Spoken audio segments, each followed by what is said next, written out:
Trump மிரட்டல். இந்தியாவுக்கு 50% வரி. இதுக்கெல்லாம் இந்தியா பயப்படுமா? ரஷ்யா கிட்ட இருந்து கச்சா எண்ணெய் வாங்குறத நிறுத்துமா? இப்போ ஒரு முக்கியமான தகவல் வெளியாகி இருக்கு. உக்ரைன் போருக்கு பிறகு ரஷ்யா மேல அமெரிக்கா பல தடைகளை விதிச்சிருக்கு. ரஷ்யா கிட்ட இருந்து எண்ணெய் வாங்குற நாடுகளுக்கு கூடுதல் வரி போடுவேன்னு ட்ரம்ப் மிரட்டிட்டு இருக்கார்.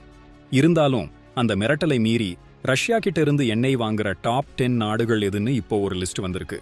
இந்த லிஸ்ட்ல இந்தியா எத்தனையாவது இடத்துல இருக்குன்னு தெரிஞ்சா நீங்க ஷாக் ஆவீங்க. முதலிடத்துல சீனா இருக்கு. அவங்க 219.5 பில்லியன் டாலருக்கு எண்ணெய் வாங்குறாங்க.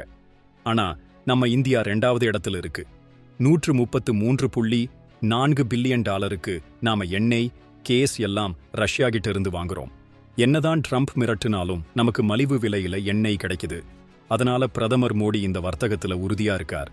இந்த லிஸ்ட்ல துருக்கி, ஐரோப்பிய யூனியன், பிரேசில், சிங்கப்பூர், ஹங்கேரி, தென்கொரியா, சவுதி அரேபியா, ஸ்லோவேகியா போன்ற நாடுகள் அடுத்தடுத்த இடங்கள்ல இருக்கு.